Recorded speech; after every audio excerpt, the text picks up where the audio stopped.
these things.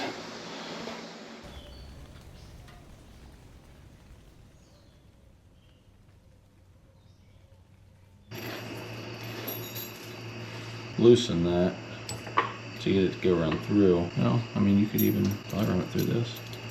Yeah, so either way you want to go with it. So yeah, just packaging up bait. Oh, whoa, went down the wrong pipe.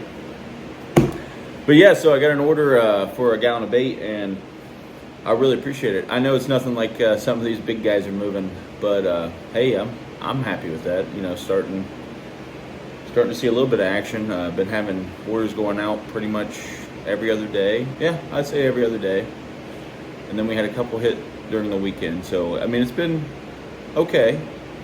You can't say it's been, you know, I'm not shipping out 300 pints like I heard Kendall was on that podcast. But, man, I'm happy. I'll take it. There's a few things I kind of wanted to dive into. Been listening to a lot of the Clint Locklear podcast. It's Jeff Dunlap owns it now, but I've been listening to a lot of, well, when they post them, which I think is like weekly or something, which is nice. And I never really got onto Trapping Radio, the website, and listened to Clint every once in a while, but I didn't know about it until, man, a few years ago. Like, I really didn't even know about it. I checked it out, and I've been liking it. And you know, something that he was talking about, was it 103? Episode 103, I believe. But he was talking about, you know, trapping as a business, and he calls out this dude from Mississippi who trapped on a property that they had permission to trap on or something. But like, I feel like everyone who looks at it like a business like that, like, you should feel like you could be undercut at any time. Someone could come in there and say, hey, oh, you have such and such unit, well, we can do it for this price, or, you know, I can do it for this. So, I mean, if you're going to look at it as a business standpoint, I mean, unless you're like friends. Now, if you're friends, I couldn't go and take my buddy's trapping spot, especially around here. Like, and I've told some of my buddies that they could trap some land that I have, which I can't get to it all. So it's like, okay, they live out there, they might as well trap it. I'm not going to get out there. But like, to go in and know that your friend has permission, yeah, that kind of puts a bad taste in your mouth, which I don't know what the circumstances are. But I know what I'm saying is, if you go from it like a business standpoint, you can't be really pissed if you're going to get undercut. You just got to stay relevant. You got to stay in demand. But you know, that was just kind of something I thought, just because you hear a lot of guys, oh, he took my property out in Kansas. Well, who gives a shit? Like, you lost your property out there in Kansas. He didn't take it. You lost it pretty much. I don't know. Just, you hear a lot of that. And, you know, if someone goes out and takes permission from me here, that's my fault probably. And the same with if I go out of state and trap, you know. If I go out of state and trap and they say, oh, we had a trapper out here, he hasn't been here for a year or two, which a lot of you guys haven't been because of the coyote market being shit, but now you have growing wool, fur, and wool putting out these parkas, and everyone thinks Canada Goose is going to come back and lay this big golden egg. Not Canada Goose, but, you know, the new Canada Goose being growing wool. Well, all those guys hadn't been out there. I went and I got permission, and I still have the permission. And as far as I know, as far as I checked with everyone this year, I still have permission. So, you know, if you're going to be going out there, should I be pissed? I don't know. Honestly, I don't know. Because if you got there and get the permission, how can I be pissed? You know, that just would say I don't have a good rapport with the landowners out there, or the ranchers, or livestock owners. I don't know. It's kind of tough. But to go back to that, now there was no coyote market. So when I was going out there and getting permission, no one had been trapping. Nobody. And at the places that did have a trapper, they hadn't been there for 2 years or 3 years since the market tanked. And come to find out, a lot of those guys were paying to trap on places out there. But that's another story. And you get permission now.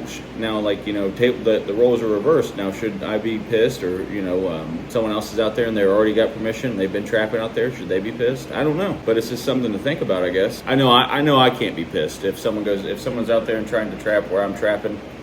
I mean, if they didn't know and they're just going out there and get permission.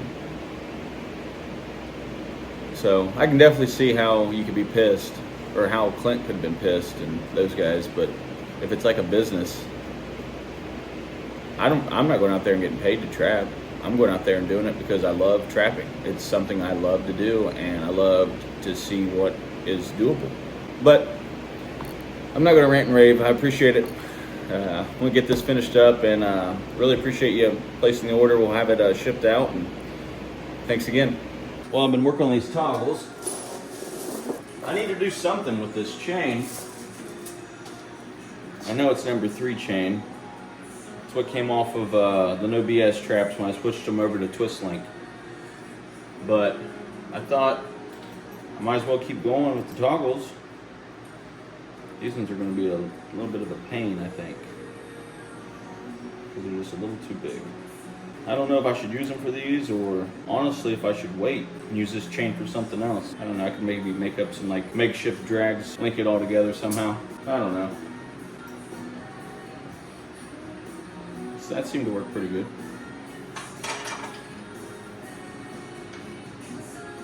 Yeah, that'll do. Then we'll just attach that. Maybe I'll make a bunch of these out of like 1/8. I don't know if that'd be strong enough to hold a cat. If any of you know if that would be strong enough for a cat, just the toggle, or the carabiner, or whatever you call it, just that itself, I don't know if it would be. I think it would be. But I guess if you're going to be trapped around cats, potentially you'd be trapped around a few coyotes. Would that be strong enough to hold a coyote? You know, they always say like anchor like you're going to be holding a moose or whatever. Well, I definitely know these will work in the water line. It's a little heavy duty. All right, well, let's keep going. These didn't turn out too bad. These little SDS attachments, these are kind of like little makeshift. They didn't turn out bad. Not the best. Got the finished product in there. I was messing with a few things, and I was trying out some cable ideas. I'll use like junk cable, and then just, you know, mess with stuff. Just pop that open a little bit. I love this press, man. You can like kind of start to feel it buckle. That's usually when I try and stop. I don't know if it, you know, that's the technique, but that's the technique I use. Sometimes it'll kind of start to bend this or angle it a certain way.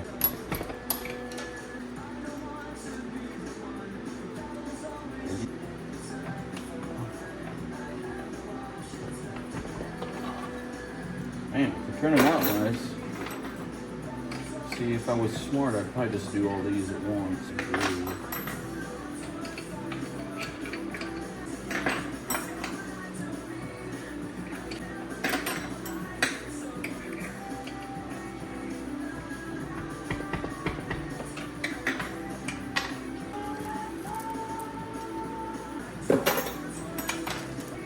Oh, it's boring, so.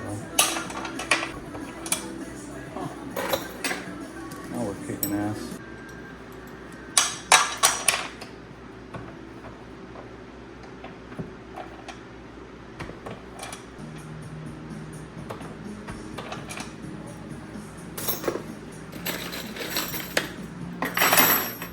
Well, I was able to do about 100 toggles.